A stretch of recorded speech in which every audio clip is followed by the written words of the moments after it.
నిర్మల్ జిల్లా భైన్సా పట్టణంలో నిర్వహించే ప్రజా ఆశీర్వాద సభ ఏర్పాట్లను నియోజకవర్గ ఇన్ఛార్జ్ పురాణం సతీష్, అభ్యర్థి విఠల్ రెడ్డి పరిశీలించారు.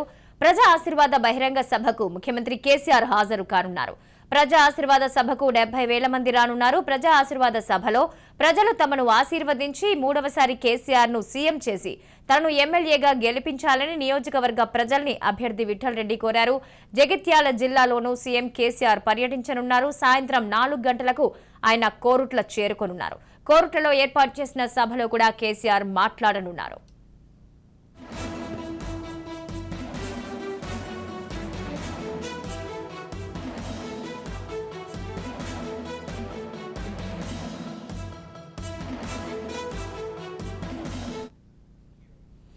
మరింత సమాచారం రిపోర్టర్ అరుణ్ కుమార్ అందిస్తారు. అరుణ్ కుమార్, చెప్పండి, ఈ రోజు కేసీఆర్ పర్యటనలకి సంబంధించిన 2 బహిరంగ సభలకి ఏ విధంగా ఏర్పాట్లు జరిగాయి, దానికి సంబంధించిన డీటెయిల్స్ ఏంటి? మహాలక్ష్మి, ఏదైతే నిర్మల్ జిల్లాలో కూడా ఏదైతే ముఖ్యమంత్రి కేసీఆర్ ప్రజా ఆశీర్వాద సభ అయితే మరికొన్ని గంటలలో ప్రారంభంగా ఉన్నది. ఈ సభకు కూడా ముఖ్యమంత్రి కేసీఆర్ కూడా హాజరు కానున్నారు. హైదరాబాద్ నుంచి చాపర్ ద్వారా కూడా బైన్సా పట్టణానికి చేరుకోవడం ఈ సభలో పాల్గొంటారు. బైన్సా పట్టణం పార్టీ శివార్లో కూడా భారీగా ఈ బహిరంగ సభను ఏర్పాటు చేసింది. ఈ బహిరంగ సభ కూడా ఏదైతే ఇన్ఛార్జి మాజీ ఎమ్మెల్సీ, హైదరాబాద్ మాజీ ఎమ్మెల్సీ పురాణం సతీష్ కూడా పర్యవేక్షణ ఏదైతే ఏర్పాట్లను పర్యవేక్షిస్తారో, అదే మొదలకు సంబంధించినటువంటి అభ్యర్థి బీఆర్ఎస్ అభ్యర్థి విఠల్ రెడ్డి కూడా పర్యవేక్షణ చేస్తున్నారు. ఇక ముఖ్యంగా కూడా ఏదైతే ముఖ్యమంత్రి కేసీఆర్ సభను కూడా సక్సెస్ చేయడానికి కూడా భారీగా కూడా జనాలను తరలించడానికి కూడా ఇప్పటికే కూడా అన్ని ఏర్పాట్లు చేశారు. ముఖ్యంగా కూడా 50,000 నుంచి 70,000 వరకు కూడా జనాలను తరలించడానికి కూడా అన్ని ఏర్పాట్లు చేశారు. ముఖ్యంగా కూడా ఇక ఈ ప్రాంతాలకు సంబంధించి కూడా ఏదైతే కేసీఆర్ ఎటువంటి వరాలు, ఎటువంటి హామీలు ఇవ్వబోతున్నారనేటువంటి విషయంలో కూడా ఏదైతే రైతులు కావచ్చు ప్రాంత ప్రజలైతే వేచి చూస్తున్నటువంటి విషయం.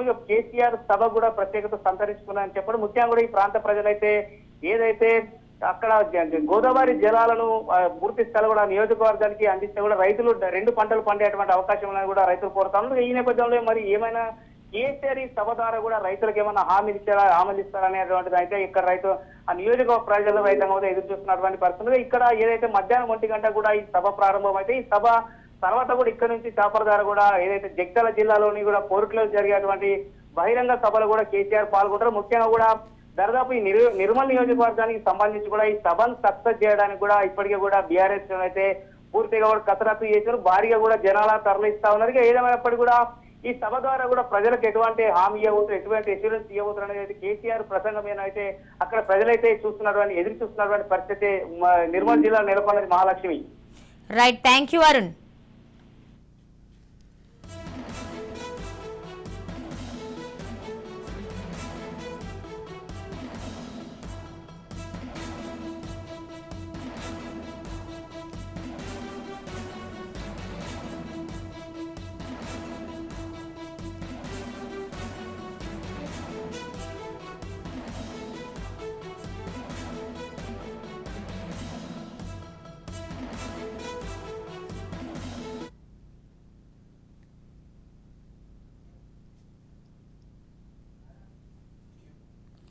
రైట్, ఇక ఇదే అంశానికి సంబంధించి మరింత సమాచారం రిపోర్టర్ ఫణిరాజ్ అందిస్తారు. ఫణిరాజ్, చెప్పండి, కేసీఆర్ సభలకి సంబంధించిన డీటెయిల్స్ ఏంటి? మూడోసారి కూడా అధికారంలోకి వచ్చే విధంగా నేతలు అదేవిధంగా అభ్యర్థులు కూడా ప్రయత్నం చేస్తూ ఉన్నారు. ఈ సభలకి సంబంధించి సక్సెస్ చేసే విధంగా ప్రజల్ని ఏ విధంగా మోహరిస్తూ ఉన్నారు?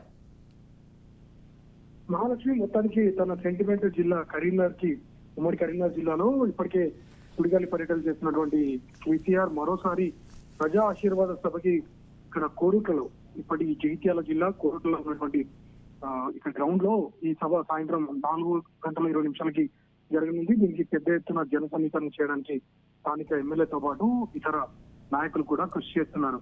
నిజానికి మొదటి నుండి కూడా ఉమ్మడి కరీంనగర్ జిల్లా ఉద్యమ సమయం నుండి ఆ తర్వాత ప్రభుత్వ ఏర్పాటు వరకు కూడా వెంట నచ్చింది పార్టీతోనే. సో ఇటువంటి పరిస్థితుల్లో అంటే ఈ మధ్య జరుగుతున్నటువంటి పరిణామాల నేపథ్యంలో త్రిముఖ పోటీ ఉంది. అటు కాంగ్రెస్ తో పాటు బీజేపీ కూడా కొంత పుంజుకున్నాయి.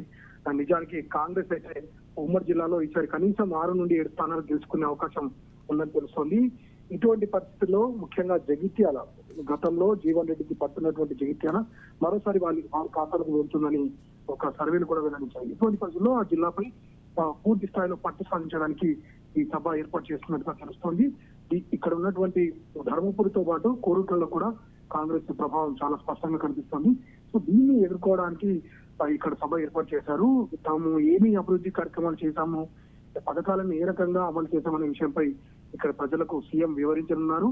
అంతేకాకుండా రానున్న రోజుల్లో మరోసారి హ్యాట్రిక్ సీఎం గా అయితే ప్రభుత్వాన్ని మరోసారి ఏర్పాటు చేస్తే తప్పకుండా ప్రస్తుతం అమలు చేస్తున్నటువంటి పథకాలతో పాటు కొత్త పథకాన్ని కూడా విజయవంతంగా అమలు చేస్తామని, మరోవైపు ఈ సెంటిమెంట్ ఏదైతే ఉందో ఇది కొనసాగాలని, తెలంగాణ సెంటిమెంట్ ఏదైతే ఉందో ఇది కొనసాగాలని, లేకుంటే గతంలో ఉన్న విధంగా మళ్ళీ తెలంగాణ మారిపోతున్నట్టు సీఎం ప్రతి సభల్లో చెప్తూ వస్తున్నారు. ఈ రోజు కూడా సాయంత్రం జరిగే సభ ద్వారా ఇదే విషయాన్ని ఇక్కడ ప్రజలకు వివరించనున్నారు. అయితే గతంలో కంటే కాంగ్రెస్ పుంజుకున్నటువంటి నేపథ్యంలో ఈ సభ ఇంపాక్ట్ ఏ రకంగా ఉంటుందనేది ఎన్నికల ఫలితాల వరకు చూడాల్సి ఉంటుంది Mahalakshmi. Right, thank you Phanindra.